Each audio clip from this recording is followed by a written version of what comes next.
I thought he was solid in that first game, 9 points, 8 rebounds, 5 blocks. He played pretty hard, just missed a lot of shots, had a few turnovers. I do think, part of that was that he was pressing a little bit. I think there was obviously some nerves.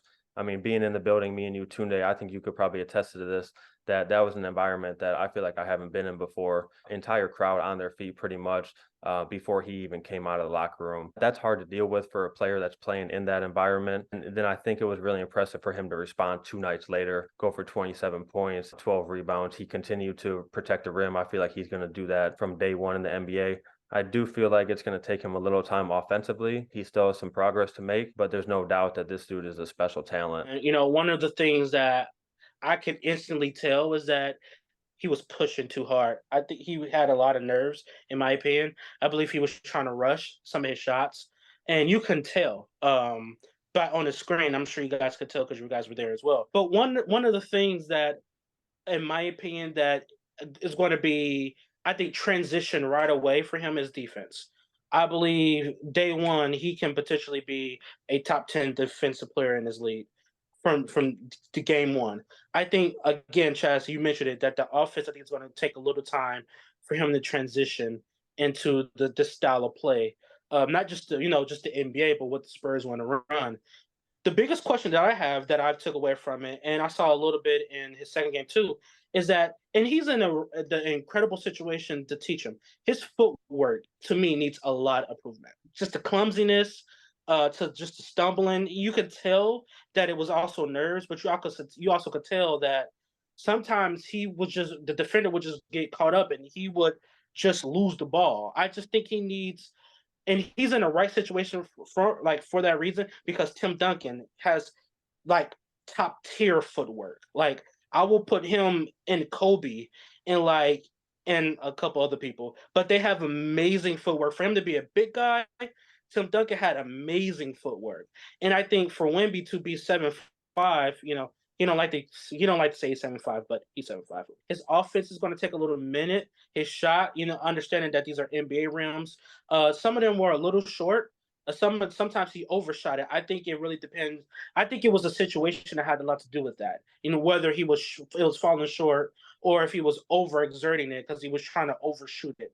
Because it wasn't falling at times. But I think the biggest thing for him in that debut was footwork, getting his pocket pick, being able to stay on his feet was the biggest thing that I took away from it. So I think he has to work on his footwork. And it's going to come as he get more reps in, as he play more games. All of that stuff is going to translate easy, in my opinion. And so I think by game 35, 40, is that we're going to see from a footwork standpoint, the defense is going to be there, but it's going to take a minute for the offense to come along. So I would say by mid-season is probably the best version we're going to see from him. I think I saw a lot of good things. I also was of the opinion that, I thought he was, perfectly fine in the first game. Thought he played well, did a lot of things well, and he just didn't make shots. People were a little too hung up on the fact that he didn't make shots and had some turnovers. I also would caution people to remember that summer league is a very different environment from the NBA. And like you guys alluded to, I actually did get to attend, summer league, and so Wemby, that like Chaz alluded to, that first game, that environment was really weird, really, really weird. Can imagine that would have been kind of a unique thing to play in. Um, Also, keep in mind that the spacing that he's going to see on an actual NBA floor is going to be much, much, much different. It's going to look better when he's got when it's going to be, somebody like Trey Jones running pick and roll with him, with, Keldon Johnson and Devin Vassell on the court, spreading the floor, guys who are, real NBA shooters, as opposed to some of the guys he played with in summer league. Somebody like Blake Wesley is not necessarily a playmaker not necessarily a playmaker by nature. But I thought he was really fluid. I think he moves extremely well for that size.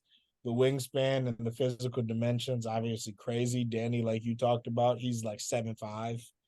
no matter what he wants to call himself. The shot making ability that's there for that size is also crazy, and the handle. I don't think he's somebody where you want to just be throwing, you don't want to just be throwing him the ball. But, in the second game, what we saw was a lot more of him being used as a screener, you know, as a dive guy, as a pick and pop guy, him posting up, getting duck ins, quick hit ahead so he can get downhill and attack in space.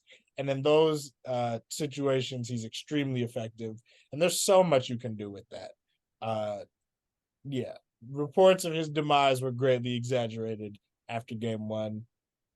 Provided he stays healthy, he will be a great NBA player. I have no doubt about that. Well, he's only 19 years old. There's no Yeah. doubt to me in those two games, even though there were rough moments in that first night, that he showed glimpses. He showcased his skill set that we've been talking about for years.